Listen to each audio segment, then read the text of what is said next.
Mobile phone নিয়ে ওরা চলে যেতেছে। ওই মুহূর্তে আমি আমার প্রাইভেট কার নিজে ড্রাইভ করতেছিলাম, আমিও ওভার স্পিডে ওদেরকে ফলো করতে করতে 999 কল দিতে দিতে আমি আস্তে আস্তে, যেহেতু ওরা রানিং অবস্থায় ছিল, আমি এক্সাক্ট লোকেশন বলতে পারতেছিলাম না, যে কোনো ভাবেই হোক ওদেরকে করে এই জায়গায় হচ্ছে বিমানবন্দরের সামনে ফুট ওভার ব্রিজের নিচে লোক সমাগম বেশি থাকার কারণে আমি সাহস করে আমার প্রাইভেট কারটা চাপ দিয়া যখন এই ওর কালার ধরি, তখন এই লোক পিছন দিকে দৌড়ে পালায় যায়। আমার বন্ধু ও এবার ওরে ফলো করে দৌড়ে উপস্থিত আরো সাধারণ মানুষের সহায়তায় বাইরা ছিল, তো ওদের সহায়তায় একে ধরতে সক্ষম হয়। তারপরে পুলিশের সহায়তায় ওরা এখন বর্তমানে পুলিশ ফোর্সে আছে। প্রায় 5 থেকে 6 কিলো রাস্তা আমরা ফলো করে একটা মোটরসাইকেল আর যে ফোনটা সহ ওদেরকে ধরতে সক্ষম হয়েছে। মোবাইলটা বাইক করে নো প্র্যাকটিক্যাল দেখে একটু বল, কেমনে কেমনে টার্গেট করলি, কেমনে কেমনে নিলি একটু বলতো। কেমনে নিছে? রানিং এ ছিলি? মায়া দয়া কিছু লাগে নাই?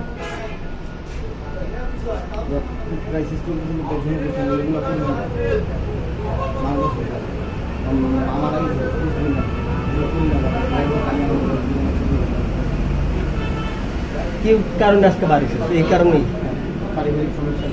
দুইজনের কি পারিবারিক সমস্যা? আমার পারিবারিক সমস্যা। ও কি জানতো যে মোবাইলটা? ও জানতো না? না না, পুরো অজান্তে। ও না, ওইগুলো কিছুই জানতো না। পরে বের করা হয়েছে কি কারণে বাসা থেকে? ওরা বের করেছে, আমি মিরপুর গেছিলাম। মিরপুর গেছিলাম, আমাদের এখানে আত্মীয় একটা মানুষের দেখা করতে যাওয়ার পরে মিরপুর কি গিয়ে কিছু খাওয়া হয়েছিল? না, মিরপুর কিছুই খাওয়া না। তোমার তো রূপগঞ্জ যাইতে কি এয়ারপোর্ট আসা লাগে? বাসায় চলে যাবো এখন। না, এয়ারপোর্টে কেন? এয়ারপোর্টের দিকে আসলা কেন? রূপগঞ্জ যাইতে কি এয়ারপোর্ট আসা লাগে? ঘুরতেছিলা? আর এ কে হয়? হাঁটা নামান তো দেখি, হাঁটা নামান কি হয়? সে আপনার কি হয় বলেন তো? নাম কি জানি আপনার? নাম কি আপনার? কথা বলেন। কি হয় বলেন, কথা বলবেন। এলাকার পরিচিত।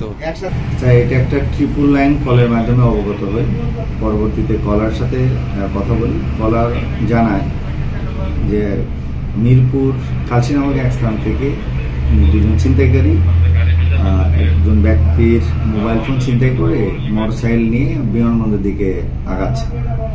পরবর্তীতে আমার এখানে গোল চত্বরের ডিউটিরত অফিসার ফোর্স নিয়ে তাদেরকে আটক করার জন্য অবস্থান নিই। পরবর্তীতে কলারদের বর্ণনা মতে তাদেরকে মোটরসাইকেল সহ আটক করি, সাধারণ জনগণের সহযোগিতা নিয়ে আটক করি। পরবর্তীতে তার দেহ তল্লাশি করে ছিনতাই হওয়া মোবাইল ফোন উদ্ধার করে এবং ছিনতাই কাজে ব্যবহৃত মোটরসাইকেলটা উদ্ধার করা হয়।